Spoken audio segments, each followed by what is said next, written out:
ರುದ್ರಮುನಿ ಮಠ ಇವರು ಸಭೆ ಕುರಿತು ಆಶೀರ್ವಾದ ಪೂಜೆಯಲ್ಲಿ ಕೇಳ್ಕೊಳ್ತೀನಿ.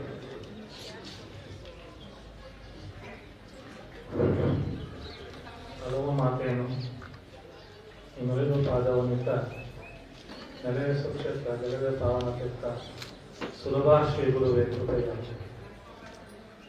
ಬಸವಾದಿ ಶರಣ ಎಲ್ಲ ಸಂತ ಮಹಂತರನ್ನ ಸ್ಮರಣೆ ಮಾಡಿಕೊಂಡು ಶ್ರೀಮಠದ ಹಿರಿಯ ಲಿಂಗೈಕ್ಯ ಸಂಗಮದ ಮಹಾಸ್ವಾಮಿಗಳವರನ್ನು ಹಾಗೂ ಚೆನ್ನಬಸವ ಮಹಾಸ್ವಾಮಿಗಳವರನ್ನು ಸ್ಮರಿಸಿದ್ದರು.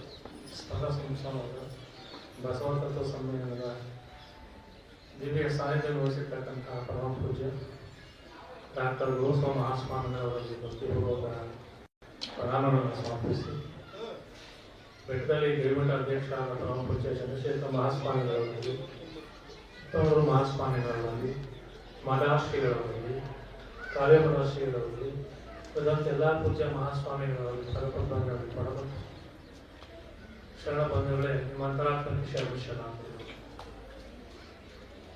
ಈಗಾಗಲೇ ಬೆಳಗ್ಗೆಯಿಂದಲೂ ಕೂಡ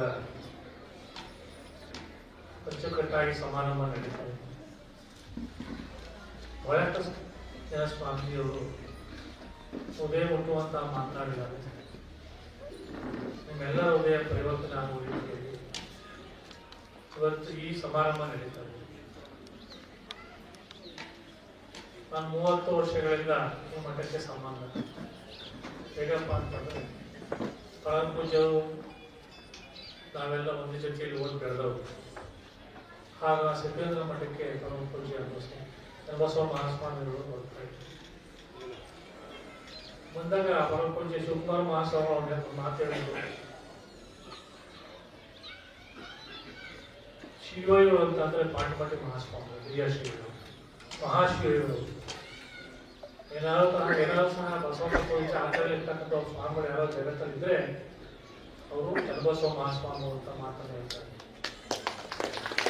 ನಮ್ಮ ಕಣ್ಣಿಗೆ ಹೆಂಗ್ ಕಾಣ್ತಿದ್ರು ಅಂತಂದ್ರೆ ಮಹಾಶಿವಯೋಗಿ ಬಂದಂಗೆ ಕಾಣ್ತಾ ಇದ್ರು. ಅಂದ್ರೆ ಅಷ್ಟು ಭಯ ಭಕ್ತಿ ನಮ್ಗೆ ಹುಟ್ಟಿದ್ರು ಆಗಿನ ಕಾಲದಲ್ಲಿ. ಮಹಾಶಿವಯೋಗಿ ಅವರು ಭೌತಿಕವಾಗಿ ಏನನ್ನೂ ಚಿಂತೆ ಮಾಡಲ್ಲ, ಯಾವಾಗ ಲೌಕಿಕ ಚಿಂತನೆ ಮಾಡೇ ಇಲ್ಲ. ಅವರು ಅಲೌಕಿಕ ಚಿಂತನೆಯಲ್ಲೇ ಮಾಡುವಂತ ಮಹಾಶಿವಯೋಗಿ ಅವರು. ಇಂಥ ಶಿವಗಳನ್ನು ಕುರಿತು ಯಡಿಯೂರು ಸಿದ್ದಲಿಂಗೇಶ್ವರ ಮಾತನ್ನ ಹೇಳ್ತಾರೆ. ಸುರತರು ವೃಕ್ಷದೊಳಗಲ್ಲ, ಪುರುಷ ಪಾಷಾಣವಲ್ಲ, ಶಿಷ್ಯನ ಭಾವಕ್ಕೆ ಗುರು ನರನಲ್ಲ, ಆತನೇ ಪರಮೇಶ್ವರ ಕಾಣ ಮಹಾಲಿಂಗ